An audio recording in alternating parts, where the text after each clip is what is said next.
नमस्कार। आजाद संवाद मीडिया में आपका स्वागत है। खबरों के साथ मैं रमेश पटेल। महाराष्ट्र और झारखंड विधानसभा चुनाव की घोषणा हो चुकी है। चुनाव आयोग ने महाराष्ट्र और झारखंड विधानसभा चुनाव कार्यक्रम की घोषणा आज की।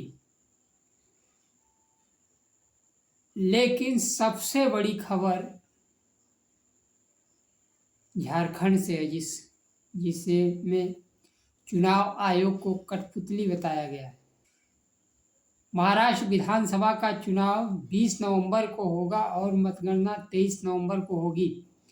महाराष्ट्र विधानसभा का कार्यकाल 26 नवंबर को खत्म हो रहा है। महाराष्ट्र के साथ झारखंड विधानसभा का चुनाव कार्यक्रम घोषित किया गया। झारखंड में 2 चरणों में मतदान संपन्न होगा। पहला चरण का मतदान 13 नवंबर को तथा दूसरे चरण का मतदान 20 नवंबर को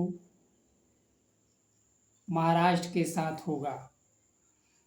13 नवंबर को देश के अन्य राज्यों में लोकसभा तथा विधानसभा के उपचुनाव भी संपन्न होंगे, लेकिन इनमें अयोध्या के मिल्कीपुर विधानसभा का चुनाव कार्यक्रम घोषित नहीं किया गया है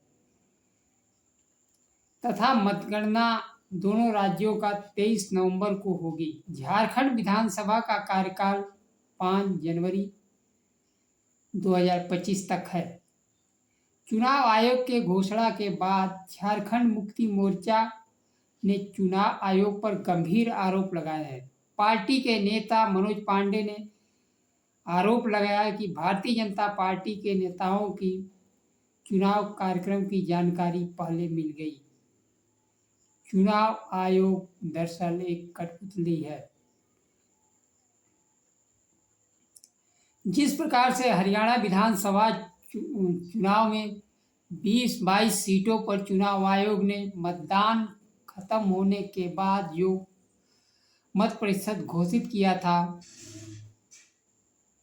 चुनाव के बाद 2 दिन बाद मत प्रतिशत कहीं 4%, कहीं 10%, कहीं 11% बढ़ा हुआ घोषित किया। हैरानी की बात तब होती है कि जबकि सारे सीटों पर बढ़े हुए सीटों पर भारतीय जनता पार्टी चुनाव जीतती है। यह चुनाव आयोग का खेला है और चुनाव आयोग की विश्वसनीयता सकते में है और चुनाव आयोग के कार्यक्रम की जानकारी पहले भारतीय जनता पार्टी के नेताओं को होती है, उसके बाद देश के लोगों को और मीडिया को होती है। इससे पहले झारखंड मुक्ति मोर्चा के नेता मनोज पांडे ने कहा कि चुनाव की घोषणा आज होनी है, लेकिन इसकी जानकारी भारतीय जनता पार्टी के नेता को कल मिल गई थी। यह बहुत गंभीर मसला है। उन्होंने सवाल उठाते हुए कहा कि क्या आयोग भारतीय जनता पार्टी के नेताओं के इशारे पर काम कर रहा है। आयोग को कठपुतली बनाकर रखना गंभीर मामला है। चुनाव घोषणा से ठीक पहले झारखंड के मुख्यमंत्री ने हेमंत सोरेन ने प्रधानमंत्री नरेंद्र मोदी को एक खुला पत्र लिखा है। उन्होंने लिखा है, कोयला कंपनियों में लंबित 1.36 लाख करोड़ रुपए मंजूरी देने के लिए झारखंड देने के लिए मंजूरी की मांग की। सोरेन ने कहा कि वह राज्य के लिए विशेष राज्य की मांग बजट की नहीं कर रहे हैं, बल्कि झारखंड राज्य के उचित बकाये की मांग कर रहे हैं। अब देखना है प्रधानमंत्री जी इस पर कौन सा कदम उठाते हैं, क्योंकि यह बकाया राशि है, झारखंड को मिलना चाहिए। चुनाव कार्यक्रम घोषित हो गया है तो भी, क्योंकि यह पहले से बकाया है। जिस प्रकार से किसानों को चुनाव के दिन पैसे ट्रांसफ़र किया जाता है, उसे झारखंड का बकाया मिलना चाहिए। अब देखना है प्रधानमंत्री जी क्या निर्णय लेते हैं। दूसरी खबर है, भारत और कनाडा के बीच तनातनी है। भारत और कनाडा के रिश्तों में कड़वाहट चरम पर है। कनाडा के नागरिकता प्राप्त सिख अलगाववादी हरदीप सिंह निज्जर की हत्या मामले में भारत और कनाडा के बीच राजनीतिक विवाद जारी है। भारत ने कनाडा के 6 राजनयिकों को देश से निकालने का और कनाडा से भारत के उच्चायुक्त संजय कुमार वर्मा समेत 6 राजनयिकों को वापस बुलाने की घोषणा की गई है, जबकि कनाडा सरकार कह रही कि नहीं, भारतीय राजनीतिकों को हमने निष्कासित किया है। विकसित देशों में कनाडा और भारत के बीच व्यापार समर राजनयिक संबंध का लंबा इतिहास रहा है। भारत की विदेश नीति और कूटनीति फेल होने का संकेत है। सवाल यह उठता है कि निज्जर के हत्या के बाद संबंधों को सुधारने के लिए क्या प्रयास किया गया है। भारत जहां अपने पड़ोसियों से संबंधों के मामले में घिरा हुआ है, चीन हो, पाकिस्तान हो, बांग्लादेश हो, नेपाल, भूटान, मालदीव, कहीं से भी मित्र देशों के तौर पर व्याख्या नहीं की जा सकती है। बांग्लादेश में भारत के संबंध हाल फिलहाल में अच्छे थे, लेकिन तख्ता पलट के बाद जिस प्रकार से भारत में शेख हसीना को शरण दिया गया, उसको लेकर बांग्लादेश में हिंदुओं पर हमला हो रही है, तब भारत के आमजन और सरकार वहाँ के हिंदुओं को देख रहे, अच्छा होता कि शेख हसीना को वापस करके बांग्लादेश के हिंदुओं के जान माल की सुरक्षा की जा सकती है। ऐसे पड़ोसियों से घिरा देश विकसित देशों से संबंध खराब करके क्या हासिल करेगा।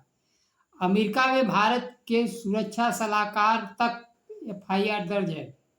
पिछले दिनों प्रधानमंत्री मोदी के साथ अमेरिका के दौरे पर अजीत डोभाल नहीं गए, जिससे दुनिया में भारत के प्रति गलत संदेश गया।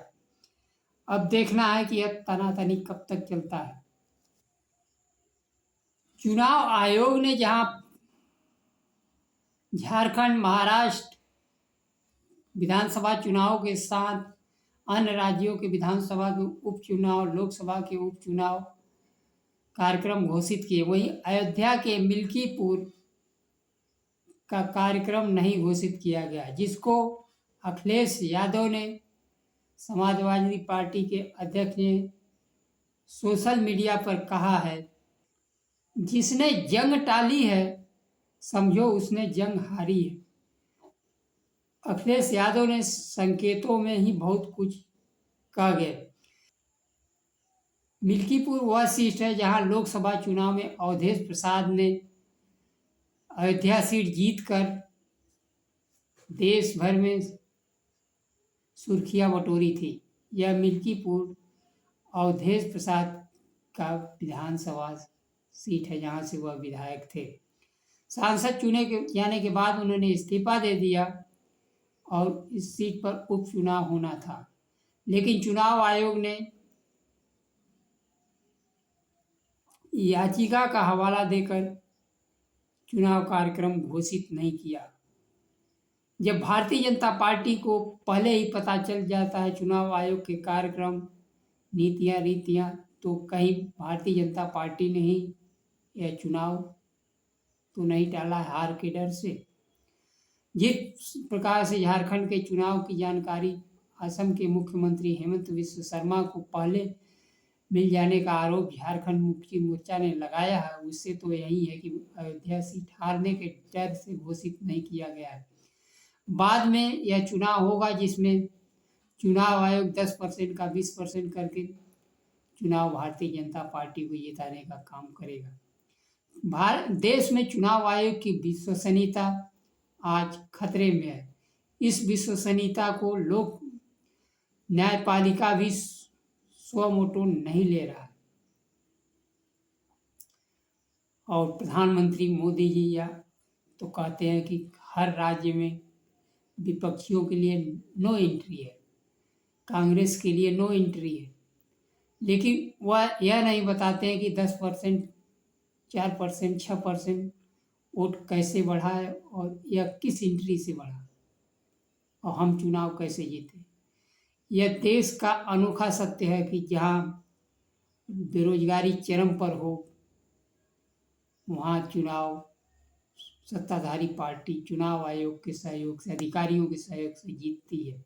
अगला खबर है बहराइच तनाव पर पूर्व मुख्यमंत्री और बहुजन समाज पार्टी के नेता मायावती का भी बयान सामने आया है। मायावती ने बहराइच घटना को लेकर सरकार पर निशाना साधा है। उन्होंने कहा कि अगर जिम्मेदारी पूर्वक निभाई गई होती तो बहराइच की घटना कभी न घटित होती। उन्होंने कहा बहराइच जिले में कानून व्यवस्था स्थिति खराब होकर काबू से बाहर होना चिंताजनक है। ऐसी स्थिति में शासन प्रशासन की नीयत और नीति पक्षपातपूर्ण नहीं होनी चाहिए, बल्कि पूरी तरह से कानूनवादी होनी चाहिए। आम लोगों को इस हिंसा से दूर होना चाहिए, खासकर दलित, पिछड़ों, अल्पसंख्यकों को शांति बनाए रखने में मदद करनी चाहिए। किसी प्रकार के हिंसा में शामिल न हो। कानून व्यवस्था का काम सुरक्षा बलों का है, उसे नागरिक अपने हाथ में न ले। अगर आपको कोई उकसाता है तो उससे पहले कहिए कि पहले मुझे सुरक्षा बल की कमान दीजिए, सुरक्षा बल में शामिल करिए, मुझे नौकरी दीजिए, उसके बाद हम शामिल होंगे शांति व्यवस्था में।